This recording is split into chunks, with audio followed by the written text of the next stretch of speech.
hoje a gente está recebendo também uma pessoa muito querida para falar um pouco mais sobre o papel da igreja na política.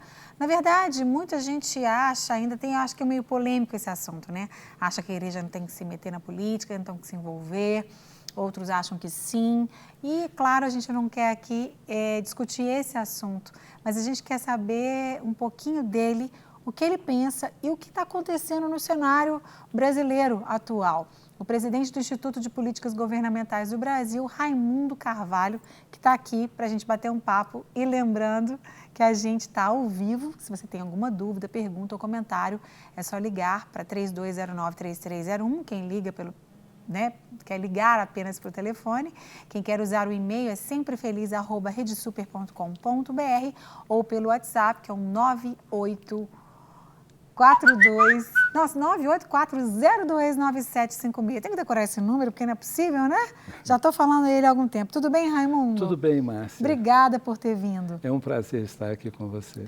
É um assunto ainda muito polêmico, a igreja se envolver na política. Como é que as pessoas estão vendo isso? Ou elas já se abriram para essa possibilidade?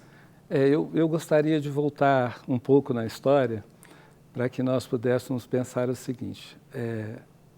Há séculos atrás, a igreja era quem comandava o governo, né? Uhum. Se você lembrar, a igreja nomeava reis, decidia se haveria guerra ou não, resolvia os conflitos. Era o clero, né? Não é verdade? O clero. Com a reforma protestante, a igreja caminhou para um lado da santidade e deixaram de lado a política. E quando nós, igreja, deixamos a política, nós estamos vendo o que isso trouxe, quais são os danos que nós caminhamos por esta decisão da igreja abandonar a política. Mas eu tenho uma resposta muito simples, Márcia, quando a gente fala assim, a igreja deve se envolver com a política. Eu penso assim, eu tenho 31 anos de convertido. Eu ouvi diversas vezes em pregações, pastores, líderes, dizendo assim, a igreja não é esse templo, esse tijolo, esse telhado. A igreja é você.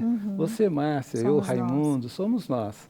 E nós somos um cidadão brasileiro, uma cidadã brasileira.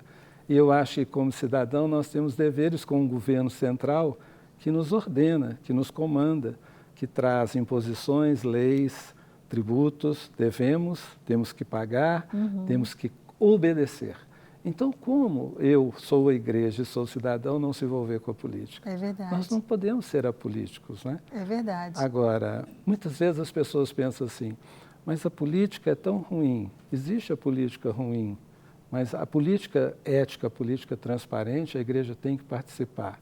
Nós não podemos viver apoliticamente numa sociedade vendo a corrupção, a injustiça e a impunidade. A igreja tem que combater isso. Com certeza. O nosso papel de evangelista transformador. Com certeza. Eu concordo plenamente com você. Antes de a gente continuar a nossa conversa, eu quero registrar aqui um abraço que foi mandado para nós dois pelo Fernando Borges, que estaria aqui também participando dessa entrevista, mas teve um imprevisto. Não pôde vir, infelizmente, né, Raimundo? Te acompanhar aí. Quero aqui lamentar a ausência, mas abençoá-lo. É um grande parceiro. Olha para cá que ele está te assistindo. É um grande parceiro, é um grande amigo, um grande irmão e também tem assim um grande papel na política desta cidade. Com certeza, ele está. A gente conhece o Fernando há muitos anos, eu talvez o conheça bem antes de você até. Com Nós certeza. Éramos adolescentes. Outro dia, Flávia, beijo, linda.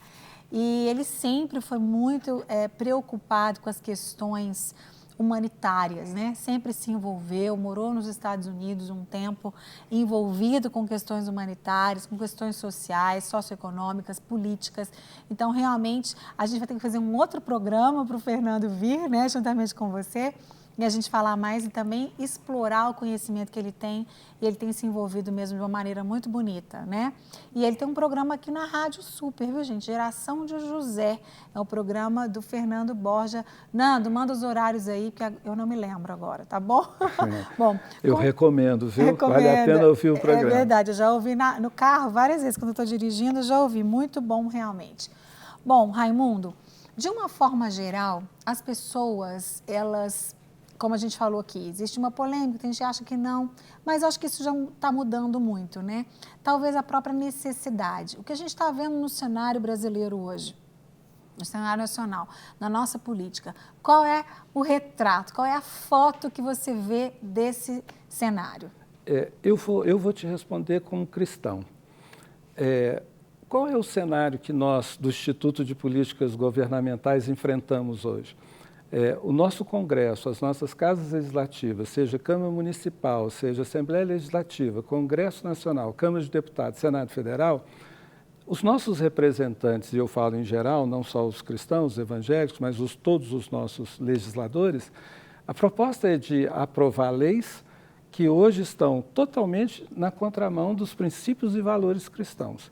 Então, nós estamos vendo hoje projeto de lei para aprovar o aborto, projeto de lei para aprovar a legalização das drogas, lei da palmada, o casamento gay, quer dizer, a família está sendo atacada e atacado dentro das casas legislativas, que é aquelas que fazem os projetos de lei.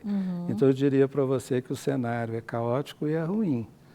E aí fica a minha preocupação. Quem tem que entrar para trazer esse novo redirecionamento para a família, mostrar aos nossos legisladores que a família é um plano de Deus, é a estabilidade de uma sociedade, é a igreja atuar e atuar de uma forma bem forte. Nós precisamos auxiliar os nossos parlamentares, dar a eles uma nova direção.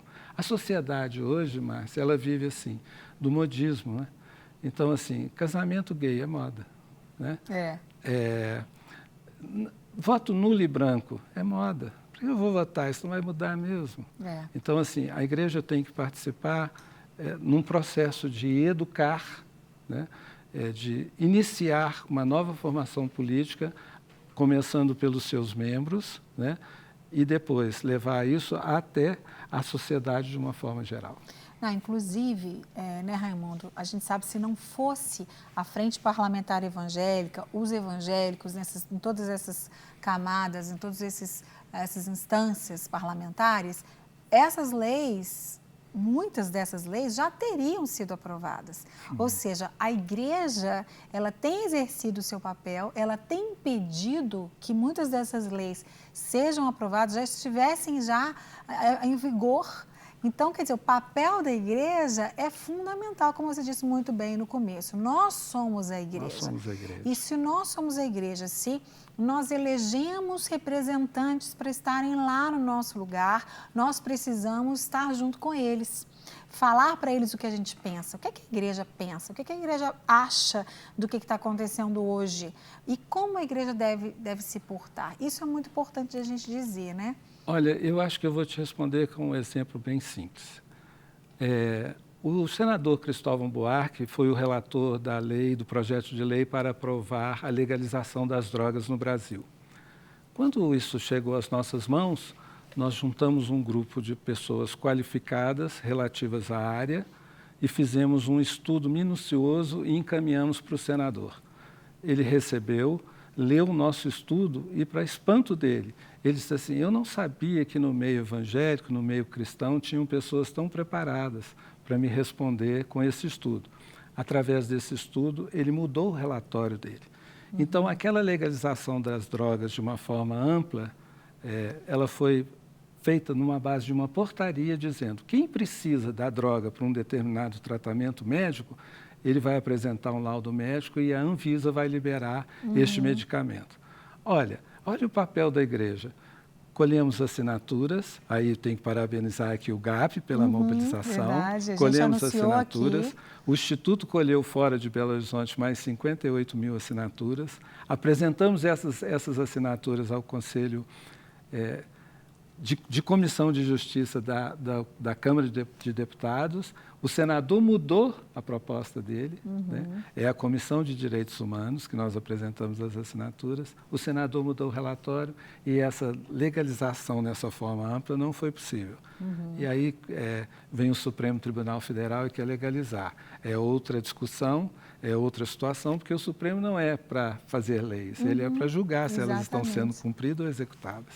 Mas é uma vitória da igreja. Exatamente. A igreja participou disso, então é simples. você como igreja, entrar no site do Congresso, da Câmara Municipal, verificar os projetos que estão sendo votados, ajudar os nossos parlamentares, mandar estudos, mandar a nossa participação da igreja. Claro que nós não podemos abrir mão da oração, da intercessão, do clamor ao nosso Deus. Com certeza. Em primeiro lugar, né, no mundo espiritual. Mas a oração é orar a ação.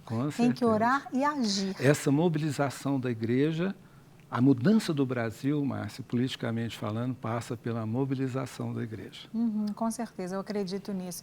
Não só a oração não que ela seja pouca, não, mas é orar e agir. A gente vê que na palavra de Deus, em todos os momentos, nos momentos políticos, né, como o programa Geração de José, do Fernando Borges, que ele até mandou os horários aqui, ali, se a gente se lembra de José, que foi um ícone, né, da política, Moisés, Daniel, né, que se envolveram diretamente em governos, e a gente sabe que tinha um momento de orar, de interceder, e tinha um momento de agir, que Deus falava, faça isso, faça aquilo, e Deus dava orientação para eles, como deu para José, em relação às vacas magras, às vacas gordas, e salvou a pátria, literalmente, né?